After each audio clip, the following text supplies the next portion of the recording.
Welcome to BlueStar's AppeTech, the channel's only cooking show featuring award-winning chefs, delicious recipes you can make at home, handy cooking tips, and a sprinkle of vendor solutions and insights. Let's get cooking with Dean Reverman.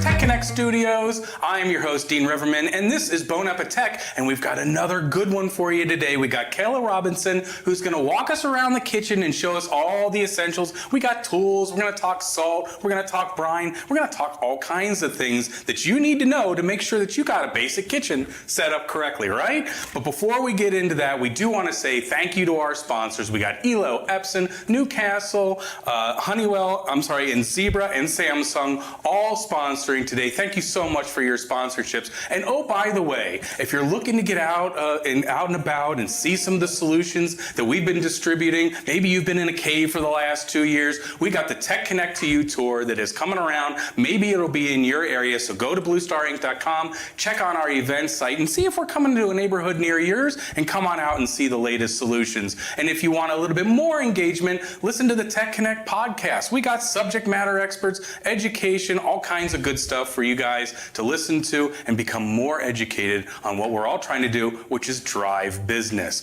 But before we get to Kayla, also at the very end here, we're going to give you a website, we'll give you a code. That way you can get a little bit of money, a gift card, so that you can buy maybe one of the tools that you're going to see or one of the salts that we're going to talk about. But Kayla, all right, I need some help on the basics around the kitchen. Let's get into the 101. It looks like we're going to start off with some tools here, right? Yeah.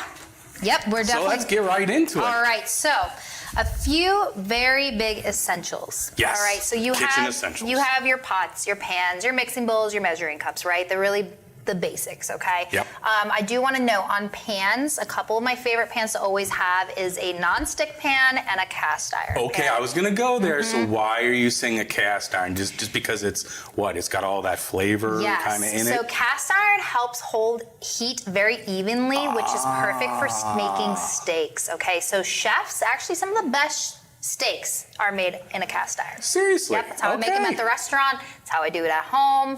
So a good seasoned cast iron skillet is really great. I actually like to buy my cast irons from thrift stores because they're seasoned, ready to go. Yes. Mm-hmm. You will have to obviously re-season them every single time, but making sure you have one that's really used is great. So good cast iron, you need a non-stick skillet as well. Got it, okay. And then your pots and pans. But little tools go a long way, okay? Yes. So salt and pepper grinders, okay? Yes. Yep. I think it's really great. It honestly makes the world a difference. When you have fresh cracked pepper on your steaks or on eggs or anything that like really you want that bite from, I really like the grind on that. Now this one's a little spendy, but it matches my kitchen decor, so I did it. And it's okay to do that, yes, that's fine. Hey, this is something you'll see on my table every day, so I wanted it to look pretty. So this is $100. So we're cracking pepper on your table if we're coming over to eat? Oh yeah, yes. No easiness, you gotta make your own. You do it yourself. But it's so true, right? The freshness, right?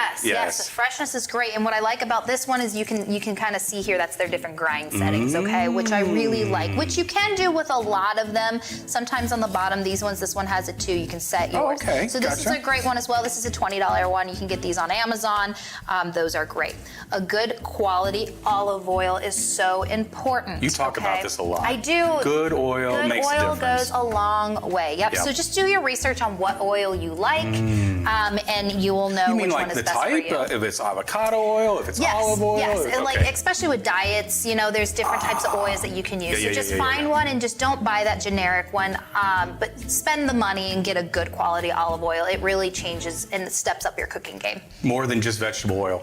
Yes. Yeah, I'm not using vegetable oil very often. Baking and frying is about all I'm using for vegetable oil. If you're going to cook, invest a little bit on the good olive oil. And this one's not this expensive. This is $8. An $8 brand. I use them a lot. So I really like squeeze tubes. Okay, so what's the deal with these So things? I actually love to put oil in here. here. I also love to put vinegar in here because I'm cooking a lot. If you like to do fancy plating, you can put your fancy sauces in here and do a nice design, desserts, you know. This is something that's really nice. So again, just step up your game.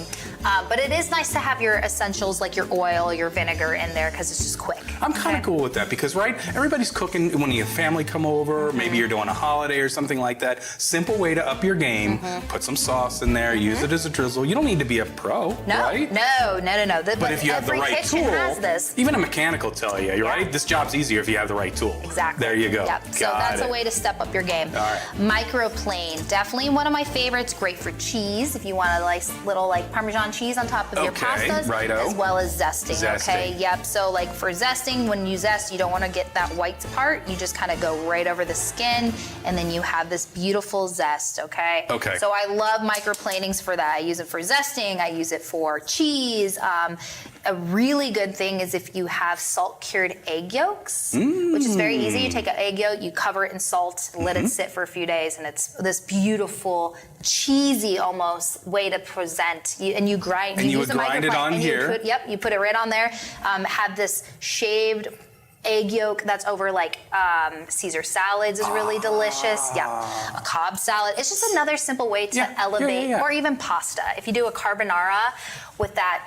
Well, it's beautiful. Love it. Okay. Got it. A good chef's knife. Okay, so now there's different knives out there. So help me. You got to help me here. So that's a chef's knife. This is a chef's knife. Okay. This is the brand Mercer. There's two brands that I really like for kind of entry-level chefs or home cooks. Okay, Mercer is really great, as well as Misen, which is a brand you can find online. I love their products. I use their pots, pans, and their knives at my restaurant and at home. So Misen's great, M-I-S-E-N, but also a good chef knife. So a lot of folks will buy those like ready to go knife kits where it has like steak knives and all these things. Yes. Those are great, okay, but really invest in a good chef knife depending on what style cooking you like. So German steel is really good for durable cooks, okay? If you're a cook who doesn't necessarily take really great care of their knives, you're gonna want a German steel. Got it. Okay, and then if you are a chef who really, or a home cook who really likes a pretty knife and will take care of it, meaning you have to hone it, which is sharpen it every time you use it. Every time? Every time, yeah. Okay, Japanese is a really great one as well. Okay. So just do your research on what type you like, okay? This one, I like to beat up a lot. This is the one I take around because... So are you sharpening this every time then? No, so this is a German. German does hold its steel, or hold its edge pretty well. Yep, okay. So about every 3 times am I gonna take a honing knife, or a steel, they call them, and you just kind of go at it at a 45-degree angle. Or you can use your knife sharpeners.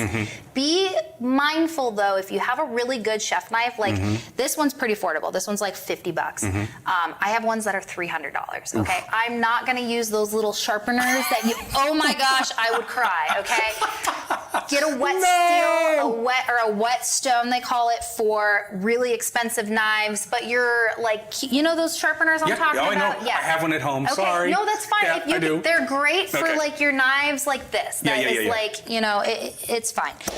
But for that $300 knife, no, stab me in the heart, twist it. The most important knife for you is the chef's knife? You know, out of all the other... Yeah, because it's so universal. You can really do a lot with it. You can, I mean, like boning knives are made for obviously cutting through bone. If you have a good German steel, you can use that as well. So it's just a really good universal knife. So if you're gonna invest in a knife, invest in a chef's knife, right? A chef's knife. And a really good serrated knife is also really great for vegetables or cutting bread or stuff like that. Like tomatoes. You don't want to cut, unless your knife is like extremely sharp, brand new sharp, will you be able to slice tomatoes. But tomatoes, you want to use a serrated knife because it's not going to bruise the tomatoes. It's going to easily kind of cut right through that skin and the meat from the tomato. So yeah, tongs. Love tongs. Click them twice, make sure they work, you know.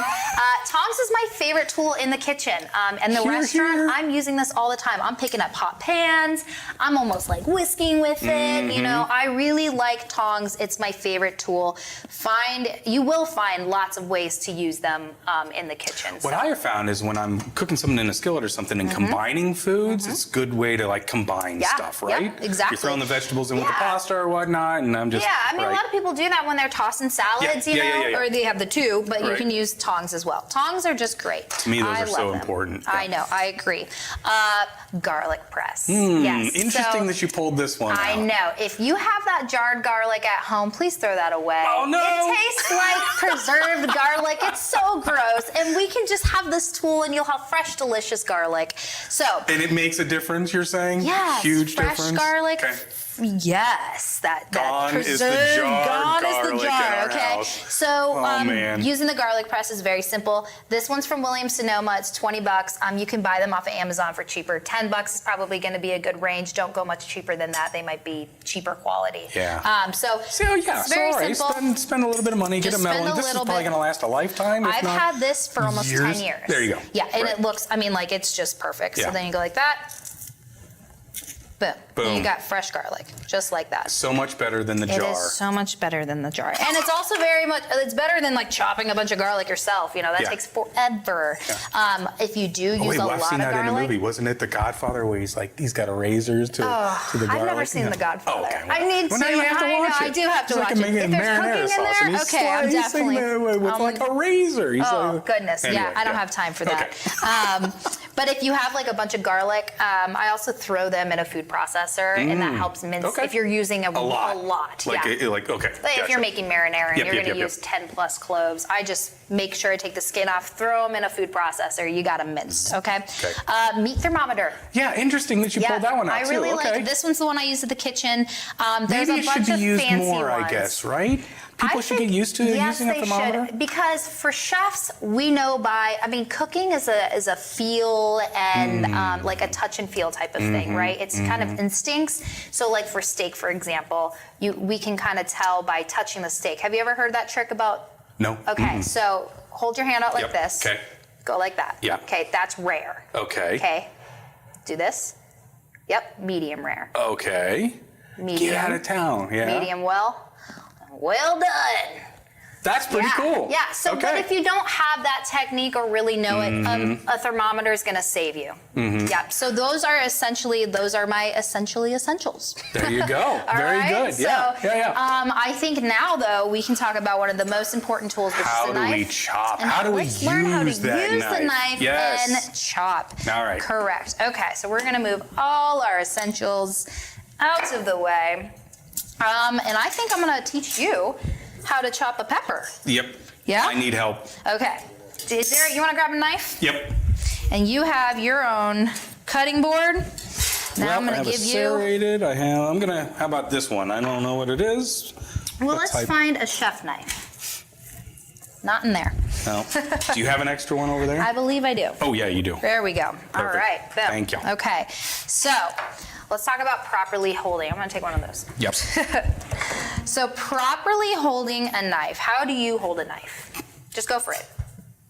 Okay, that's actually a lot better than most people that I see holding a knife. A lot of people I see do this. Oh. Yeah, Gotcha. that's bad. You don't have a lot of control over your knife when you do this. Now, you are correct by kind of holding it, but choke up a little bit more. Ah. Okay. You want your index finger to kind of lay on, and it feels awkward at first, but if you kind of lay it on that little lip that you've got on the knife, okay, and then your thumb should be here.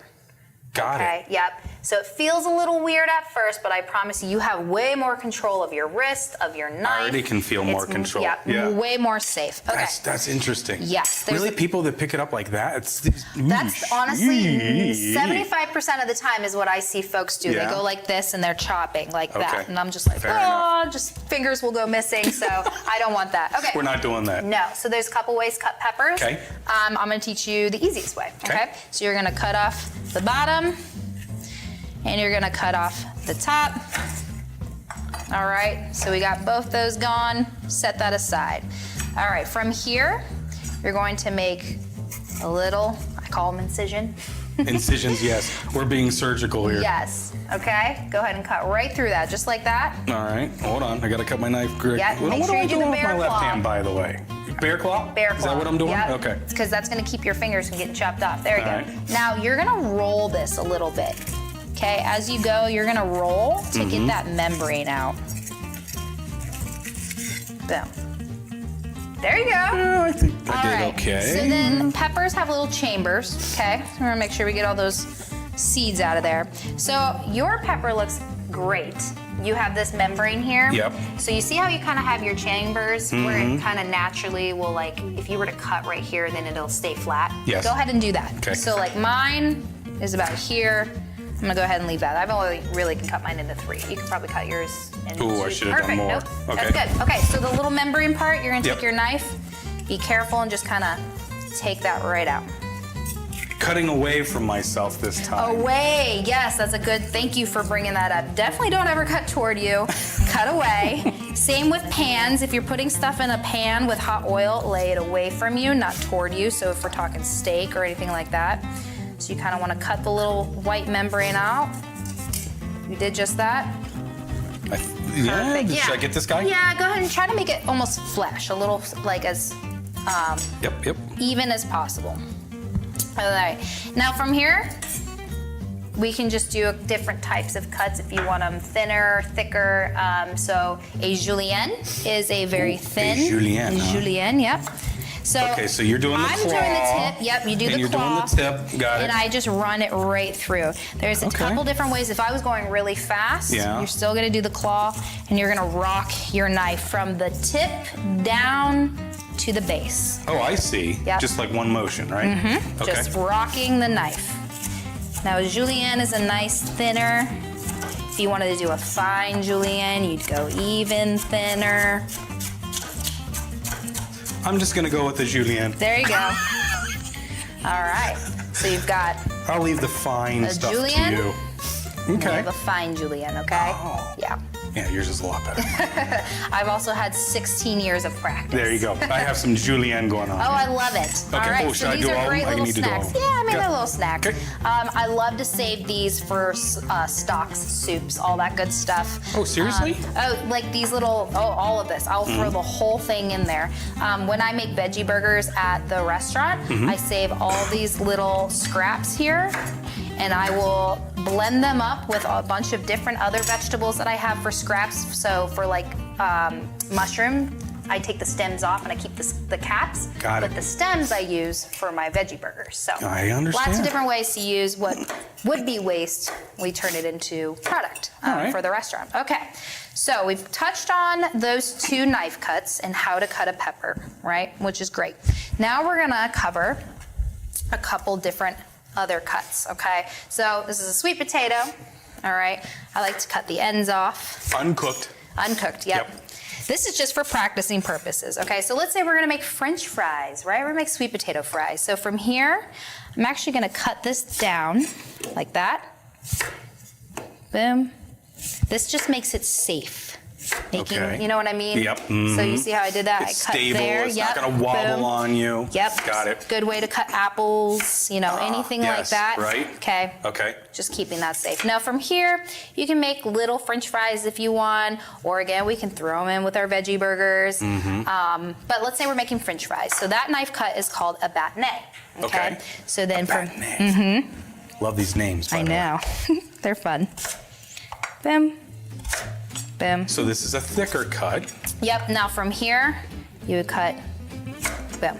So that's about a thick French fry, which is a bâtonnet. And if you were gonna throw those in the oven, you'd probably put your olive oil on top, right? Yep, and whatever Maybe a seasoning little you want. seasoning on there. Yep. Boom, just like that. Just like that. Now, let's say we want to do a large dice. Okay. Okay, so we'll go from there. So a large dice is an inch by inch square, okay? So you go boom, boom. Nah, that guy's a little questionable. So that's about a large dice right there, all okay? right. Your medium dice is gonna be about this guy, boom. Okay, small dice.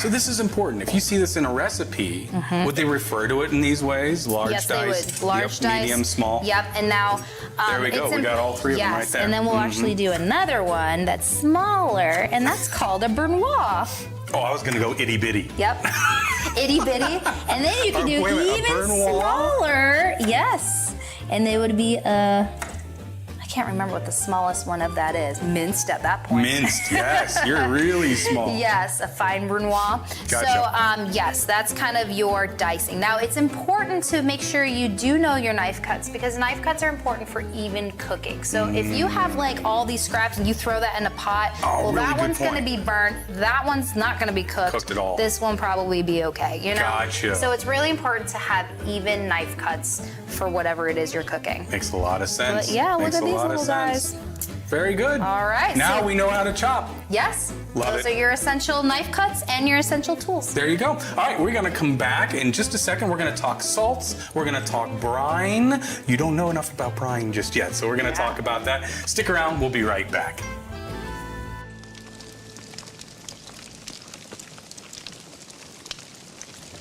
Hey, Dean, Blue Star has a reputation for being a pretty great distributor, right? Yeah. I mean, we work pretty hard to get the right products from our amazing vendors to our bars so that they can get them to their customers and give them the solutions they need for their projects. Yeah, we do all that. We are a value-added distributor. Yeah, but what does that actually mean? Well, I mean, besides pick, packing, and shipping, we do all kinds of other cool things to wow customers, help them improve their margins, help them improve their business, do good things, really. Really? We do all that? Oh, we do all that. Oh, we also have this custom configuration department right back here. These guys do cool stuff. They can do pre-shipment, they can do pre-packaging, labeling, custom packaging, software loads, iOS loads, you name it, this is where the magic happens. Oh, hey, you guys are doing magic back there? They're working, man. They're working. All right, well, what else do we offer? Oh, well, besides that, we offer marketing services, financial services, we got key injection services, you name site surveys. We can help our customers in a myriad of ways, whatever they need to help grow their business. If they succeed, we all succeed, right? Oh, okay. I'm convinced. Well, hey, if you want to learn more about Blue Star Services, one, contact your representative, let them know what you need, or check out the value add section at bluestarinc.com. What do we mean when we say all you need is an idea and intel inside? That today, big ideas are powered by a one-of-a-kind partnership with Intel. We're empowering our customers to transform their businesses from the inside out. With multi-architecture advances in AI, 5G, IoT, and autonomous driving. Because Intel has the global scale and unique portfolio of processors, hardware, and software to make it happen. So, if you've got a big idea, let's go off and do something wonderful together.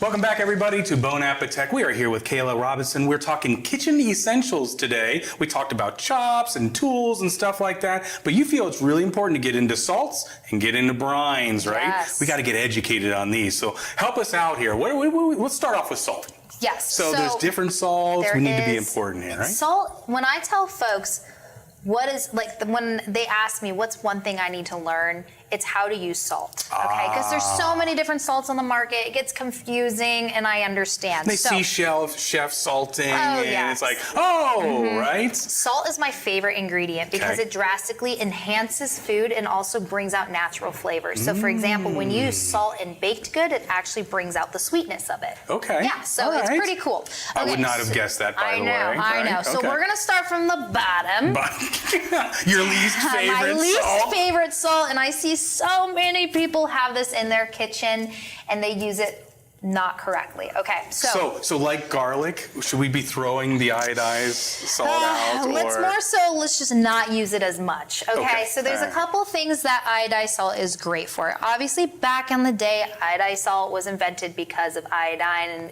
incorporating it into our diet, right? Right. Which is what we needed. So, but time has gone. We've figured out other ways to get that, and let's just retire this guy. So, table salt is what it's also known for, but iodized salt is really great for seasoning pasta waters. Okay, all so right. if you got like a pot of Yep, water going, throw that in there. Now I don't feel so bad. So it's okay to do that? Yep, got good it. for seasoning water. Okay. Okay. Also really good for baking if it needs an exact measurement of salt. Okay. Yeah, because salt can get really hard when you've got something a little more coarse. It's hard to measure it exactly. So baking is okay to use iodized salt. Okay. Okay. So, but for seasoning Now I your don't feel so food, bad, right. it's so chemically enhanced that it just steaks, I can tell when something is seasoned with it. And I'm just like, chemicals, but that's okay. We're gonna learn, and now you know, right? That one we're gonna set to the side. All right, Himalayan salt. There's a lot of nutrients and benefits in here, but honestly, it's just really pretty, and it's a finisher. That's what I always tell folks. You can cook with it, but it's mostly I use as a finisher, okay? Just to season your food at the very end, okay? Now, if we want to talk about, I'm going to go a little out of order, to cook with your food, we want to use kosher salt. Okay. So I like, this one's coarse. If you can find a flaky one, I really like the flake one really dissolves, but coarse is fine too. But this is what I use for every single day cooking. So if you're making a sauce, if you're cooking meat, this is what you're using most of the time. This is what I'm using. Yep, I'm going to season my steaks with this. I'm going to brine with this. Got it. I'm going to cook as I go with it, okay? And sometimes, depending what I'm cooking, I will finish with this as well. Just really depends on what it is I'm making. Could you bake with that? I mean, I know that the benefit of the iodized salt is you can get very exacting. Yes. But you could also bake with this, right? So if you want something very forward focused, like your salted caramel, okay, that's actually going to be a little bit of these two, okay, depending what you want. So this one I'll go on into. So this is your coarse sea salt, okay? So this one the sea salt's obviously made by evaporated seawater, right? And you've got your salt. I touched base on it before, but the book Salt, Fat, Acid, Heat really goes into explaining this and why and all the different origins, and it's such a great book. You can find it on Netflix as well. Now, this is the one I use a lot for desserts, or steaks, okay? All right. Flaky sea salt I like to use for my steak. That's what I'm doing after I let my steak rest, and I'll slice it. Then I'll finish it with sea salt. Sea salt, flaky sea salt. Actually, more specifically, smoked flaky sea salt. All right, that's better. My favorite one. There's a pro tip right there. Love that one. Okay, but this one's really great for dessert. So let's say you made these beautiful chocolates. All right, let's say you made chocolate caramel or something like that. You're gonna finish it with that or top it with that. I have a cheesecake recipe at my restaurant, and so we do this chocolate tahini ganache, and then I put crushed pistachios and finish it with a little bit of coarse sea salt on there. Yep. Nice. And it really is delicious and brings out a lot of the flavor. And it has that texture as well that you're looking for when you kind of want that bite of salt. You know what I mean? Gotcha. So now, really is it a little milder, or is it a little bit more bite than the Himalayan? No, you said to use that as a finisher too, right? Yes. So Himalayan, again, there's a lot of nutrients in here, which is why a lot of folks will use Himalayan if they're trying to watch their sodium. That's going to be a better approach for that. Okay. So it can be a finisher, but this one is going to also be a finisher. It's just more thicker if you want a more salt-focused finish, okay? Now, would you put any of those through a grinder? Or would you? So these ones obviously are whole, so then I would add that to my grinder. This one is not whole. You can, if you wanted it to be ground, you can put that in a grinder, or you could buy the ones that have grinders on it. This one I don't, because I really like how coarse it is, and that's what I use for desserts, okay? Gotcha. This one, you really don't need a grinder for it, but you could. Yep, all of these can go into grinders except for this guy. This guy doesn't need that. But we don't want to use this guy, right? We don't use that guy. We don't want to use it anymore. Only on rare occasions. Rare occasions, yes. Maybe a little baking, that's it. Yes, yep, that's it. Okay, so let's talk brine, okay? Yes. Brining, there's two types of brine. When you were talking earlier about tenderizing your meat. Right. Yeah, so there's marinades, there's different things to do with that. A lot of chefs are going more toward brining, okay? So what brining is, there's two types. There's wet and there's dry. And I'm going to show you both ways, and I'm going to explain what we do with them. Okay, so I would have thought of brining was all wet. So I'm curious what the dry brine is. Two brines. Okay, Got it. So we're going to go with these so as an example, we're going to use some chicken wings. We're going to use chicken wings, yep. The trick to a really good chicken wing is brined chicken wings, which is what I do at the restaurant, okay? So we're going to do... Another pro tip. Another pro tip. I'm all about the pro tips. All right, so we've got our chicken over here. So already for the next tailgate that I do, I know if I'm doing wings, I'm going to be brining, right? You're going to be brining, yep. Brining, and honestly, you can brine all different types of meat. Oh, so your pork's really good to brine. Yep. Chicken's good to brine. You can even brine steak if you wanted to, and sometimes I do that. It just depends on what cut I'm working with. Okay. So we are gonna start with a wet brine. Okay. Okay, so we've got our water going. We're going to add some salt in there. Okay. Yep, so I'm this is gonna just normal water Yep, going I got here. Got it at a about hard 3 boil. cups of water going. I'm gonna add a 1/4 cup of salt in there. Okay. And the kosher salt. I do, yes. Kosher salt. Again, any but that guy will work for the brine. Okay. As long as it's you want a more thinner salt, not as coarse, because it needs to dissolve, mix in there, right? dissolve, yeah. Yep, so a lot of time you can add sugar as well. I like to add honey. Honey's kind of like something I've always got on hand. So I'll add a little honey in there. Not too much. It's about a tablespoon. And then you can also add whatever aromatics you want. Okay, so your bay leaves, your peppercorns, your Got it. herbs, anything like that. But you add it, you won't add the aromatics until this has cooled. Okay, so it is important to make sure that when you have this at a boil, you want to make sure your salt is dissolved, your sugar is dissolved, which is why I like to use honey, because sugar takes a little while to dissolve. Honey's kind of like quick. Honey's already there. Got it. That you can use maple syrup. You can use. I was going to go there. Actually, basically any type of sweetness you can add. Okay, so we've got that, and you can kind of smell it. It just kind of smells like salted honey. So good. Okay, so that's a wet brine. Let's imagine that we put some aromatics in there. We got Baileys. We have all that type of stuff. You do want this to come to room temp. Okay. So let's magically pretend that happened, right? It's room temp, it's good to go. So just let it sit for a little bit, and then all you'll do is you'll pour it over. So let it go to room temp, then you will pour it over your meat. Now we want to make sure this is fully submerged, and then you'll wrap it up and you'll let it sit in your fridge for 24 hours. Now only the chicken wings, because it's a smaller meat, do you want 24 hours. You can also do smaller cuts of meat. If you're brining a turkey, you're gonna want 48 hours minimum. Oh, I see. Yep, the larger the meat, the more time you're going to need. But if you were going to do like a pork loin or something like that, so 24 hours is perfect. Got it. Yep. Something like this, 24 hours is great. Now, so that's your wet brine. Okay, it's going to take that was really simple. Seriously. So simple. Yeah. Water, salt, honey, and that's good to go. And that's what takes your meat to the next level. I'll be darned. Yep. So simple. Okay. Dry brine is even simpler, which is why I use it at the restaurant every day. Okay. So all you do is just cover with salt. Come on. A lot of salt. Make sure you really get it in there. What about aromatics? Can you add aromatics here too? From this point, no. Okay. It's just dry brine, so I'm not gonna add any aromatics. Definitely if it was a turkey. Actually, the best turkey I ever made was I covered the thing in salt. I got really under that skin, and then I rinsed it thoroughly.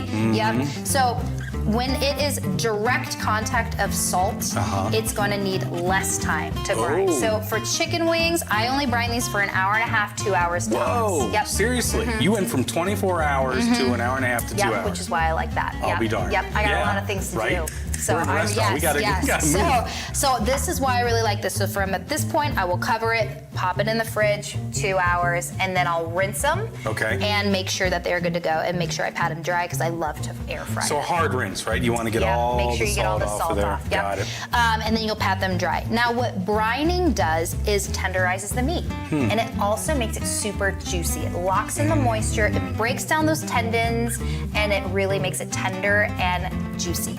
How much did we need to cover? It looks like you got a good covering on there. I got a pretty good amount. I would say. But it's not like they're completely. Nope. As you can kind of see, it's just really kind of covered in there because it's gonna really puncture into the meat, and it will just be a beautiful, juicy chicken wing. Boom. Yeah. There you go. Yeah. So super easy. Know your salts.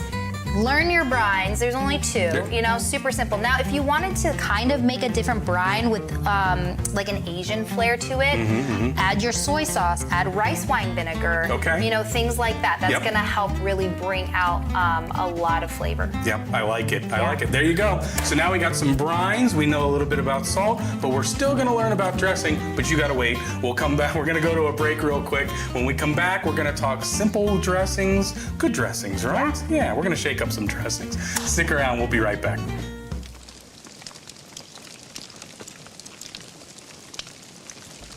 Hey, Dean, Hey, remember that episode of our award-winning Tech Connect podcast where we talked about color labeling? Oh, Andy Shirts, yeah, from Epson. I remember that. Yeah. That's the one. We talked about how color labels can help communicate with customers, grab attention, help promote brand awareness and recognition. Well, apparently Epson puts their products where their podcast is. Check out this beauty right here. Whoa, is this the new ColorWorks product? Yes, sir. This is the CW C4000. It's pretty powerful. I've been reading up on some of the specs. Engineered by Epson for very demanding applications. I would expect nothing less. Of course. So give us some specs here. What does this bad boy do? Sure. Well, check this out. Let's see. We've got photo quality images up to 1,200 dots per inch. Speeds up to 4 inches per second.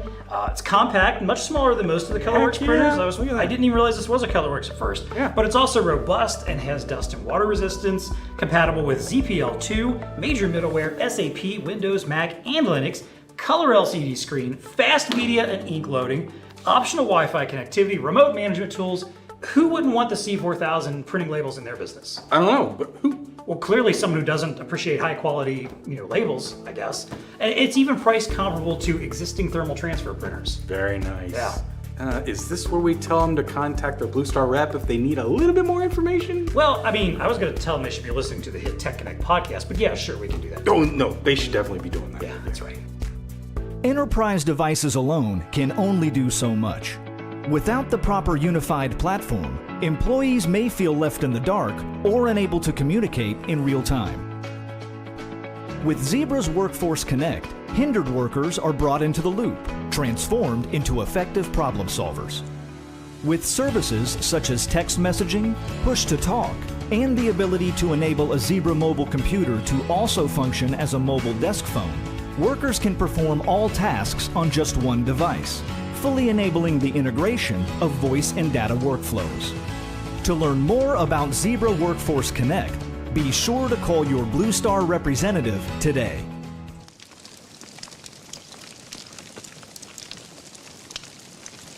Welcome back, everybody, to BlueStar's Bone AppeTech. We are covering the kitchen essentials with Kayla Robison today. We've gone over tools, we've gone over brines, we've gone over salt, but no essential kitchen would be whole if we didn't know how to make some basic salad dressings, right? Yep. So let's dive into some salad dressings. What you got for us here? All right, so what's great about salad dressings is that it can be very versatile. Okay, so you can really, the key ingredients is that you've got a fat, you have your acid, Yep. you have your seasonings, Gotcha. okay? So those are really important. So kind of what I've got working, we're gonna do a red wine vinaigrette Okay. and a white wine My vinaigrette. personal favorite would be the red wine vinaigrette. Yes, I love it. Yep. So I basically will use the same method, just using a different vinegar to give you an idea of really all you have to just change up is a little thing, like a little vinegar or acidity will give you something different, okay? darned. If you were to use lemon, that's your acid, you got a lemon vinaigrette, okay? So we're gonna start with just kind of some basic stuff. So All we're right. going to do, as we learned earlier, a Bernois, Yes. which is a knife cut, right? Which Yes. is a really tiny dice, okay? What's great about onions is onions have layers, which basically gives me my dice look on there, okay? So you wanna mince up Oh, shallot. you're going the extra I'm mile going the there, extra right? mile. I want yes, really we're chopping those bad tiny, yep. boys up. So as you can see, I guess we didn't really cover that in the chopping one, is that you want to rock your knife, okay? So I kind of either hold or put my fingers here, but really rock it, okay? All right, so we've got that, so we're gonna add that to that guy. And we're gonna add a little more to the other one, okay? All right. Now, while I'm working on this. And that's just a you wanna- basic shallot, right? You know how to take the peels off of garlic? Nope, but you can teach me. I sure All right, so I can. don't have to, I need a knife, right? You're gonna need a knife, yep. Yep, and then what do I So, do? I got one lined up. You've got, yep. Oh, you're already on the right track. Smack it, Smack it. boom. Go ahead and take that peel right off. All right. See, Kayla puts me to work whenever she's on here. I do. is Now, brutal. in this point, since talking about putting you to work, I would give you my garlic press, but now I think it's just time for you to learn how to chop the garlic yourself, right? Oh, I see. You're gonna make me take it up a notch around Yeah, here. you're Come what are you working on picking your me for? All right, skills. I love it. I'm in. All I'm right, in. so we got about a teaspoon to each one, okay? Teaspoon of shallots in each one. Looking good. Yep. All right, and so we'll add a clove of garlic to each one. Okay. So you can just So- do 2 cloves. There you go. How am I All right. doing that bad I'll boy? do one and you can do one. I'm gonna- Okay, so what I'm I gonna do. mimic you. Yeah, so I kind of do, you want the bear claw? Got the bear claw Itty bitty going. guys, Yep. okay? Just thin little slices, okay? You can go slow once you get to the fingertips, because obviously I don't think salad dressing goes well with fingertips, but that would be a different type of dressing.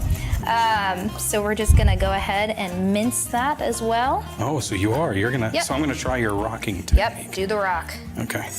There you go, just like that, yep. I'm not gonna be shy. Nope, just kind of get it all in there. Okay, I'm gonna add that to my little mason jar.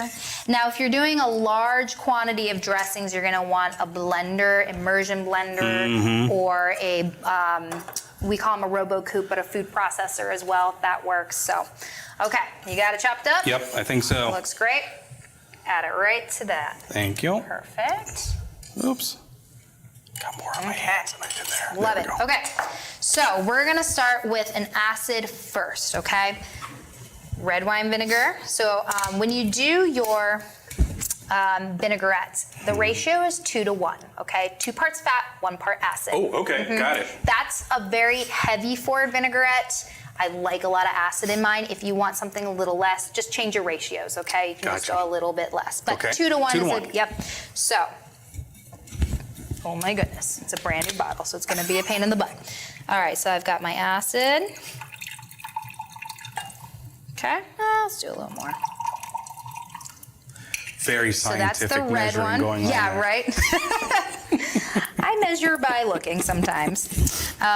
Chefs are allowed to do that. Yes, unless you're baking, then you don't want to do that. Right? But that's Baking is a seriously, baking you do precision. kind of want to folloll the rules. Yes, because with cooking, But if you're cooking, yeah, cooking you can have some modify leeway, as you right? go. Baking, if you messed up, you're tossing it. You know what I mean? Yep. All right. So for my vinaigrettes, I do like to add. So we're going to talk about seasoning now. Okay. I do like to add mustard. Dijon mustard's pretty great, but I always have Get out of mustard on town. hand. I Yep. saw that sitting there. I'm like, no, she's not really going to use Just mustard. a little bit, okay? Not a lot, just a little. This is just regular. This is regular yellow mustard. Dijon mustard's Oh. definitely a lot Okay, better, okay. but All right. I've always got regular mustard. I'm all about using what you have Using in-house. what you got. Yep. And everybody's got yellow mustard laying Everyone around. Come on basically, now. yes. Right. And then I like to add a little honey for sweetness.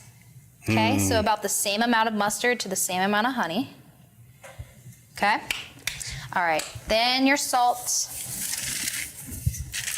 Okay, about half a And again, teaspoon. since we just learned about salts, you're probably using what? Maybe is that a kosher? That one's kosher, Okay. yep. Not sea salt? Nope. Nope, kosher. You can use sea salt, but kosher is my everyday Got it. kosher. If I Yep. had to pick one salt, it's Right. going to be kosher. I gotcha. All right, a little bit of pepper. Okay. Now we're going to add our oil.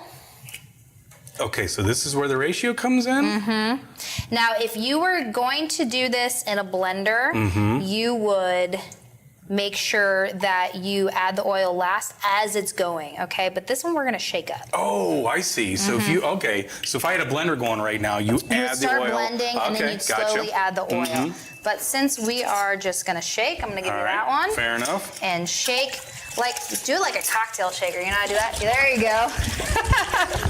Yeah, No, they I get didn't all work in a bar. fancy. My wife did, but I didn't. There you go. So you're Nice. just gonna shake it really good and make sure. So don't be It doesn't don't be a separate. wimp when it Yeah. comes to shaking up No, your this is salad like- dressings. All right, get it going. There you go. All right, Yep. fair enough. And then there you go. And then you can just add it right to your fridge and just give it a little shake because it will separate. You know, Yeah, the yeah, yeah, immersion yeah. blender will help it from separating when you really get a good blend on it. But this guy, you can just So pop it in seriously, your don't fridge. be fearful if it separates when If it's it in there. separates, just shake it Because up I know some again. people look at it and be like, oh, that's a yeah. little gross or Yeah, whatnot. no, just shake get it right back up, in there. yep. Shake it back in there. So Yep. from here, so this has a shelf life, since it has fresh garlic in there, but there is acidity in there, it has about 2-week shelf life. Oh, okay? really? Okay. So you can make this, label it, you know, they make little labels Yep. on there.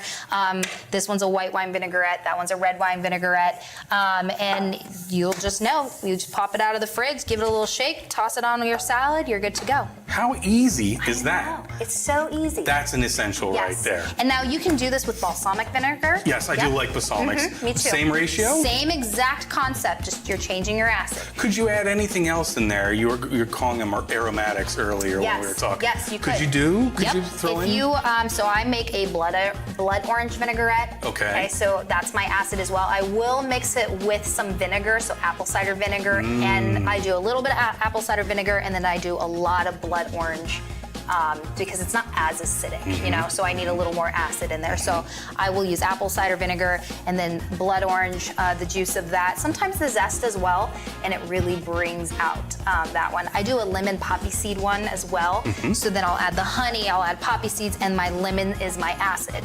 So what about herbs? Would you ever do herbs in there? So let's say you've got herbs that are about to go bad, Right. okay? Or Yes. if you wanted, like we've got cilantro over here, you know, you could do a cilantro vinaigrette. So then you really want to make sure that it's minced, like really small. I wouldn't necessarily say throw it in a blender because that bruises the herbs. Now with herbs, you have to be a little careful because it won't have as long as a shelf life because it'll start to brown and kind of go bad. Can you add them at the end, or like could you store this for a week or so and then mince up some herbs and add it right at the last second kind of a thing? I like to add parsley to this because it looks pretty, but within 3 to 4 days, it's not going to be as pretty. Yeah. Nice. So, but that's basically it. You can make a green goddess vinaigrette the same way. Add a bunch of herbs in there. And they do like to put. You can add like a different body. So if you wanted tahini in there, not tahini. Tahini. That also makes a good base. Greek yogurt, stuff like that. That'll add a little more creaminess and body. Okay. So if you wanted that green goddess vinaigrette, you would do your fat. You're revealing secrets. Really? That's how you make it? You would just add a little bit of yogurt? Yeah. A little bit of Greek yogurt in there? Because it's your fat, right? So you would take out the oil. You could add a little more oil if you wanted, but you take out that. You'd substitute again, your fat is going to be your Greek yogurt, and then you would add. You could add, I guess you could use a white wine vinegar. You could use, white wine. You could use white vinegar, apple cider vinegar, lemon juice, any acid. Yeah, and that's Very it. nice. It's very simple. See, it's already kind of starting to separate a little bit. Just give it a shake. Good to go. You're good to go. Oh, Kayla, thank you so much You're for giving so us welcome. the kitchen essentials today. If you don't know a little bit more about how to operate your kitchen, chopping, basics like this, salad dressing, awesome. You rock, by the way. Thank you. All right. Thank you so much. And thank you to our sponsors, Elo, Epson, Newcastle, as well as Zebra and Samsung. Couldn't do this without you. Now's your chance to get these recipes. Kayla's going to give us some of her secret tips. Go to BlueStarInc.com/cooking and then put in the code kitchen. We'll just make it easy. Put in the code kitchen and we'll get you the recipes that you saw here and $20 so that you can go out and buy these good oils, right? Yep. Spend the money on the good oil. There it is. Thanks so much again, Kayla. Thank you so much for watching. We'll see you next time.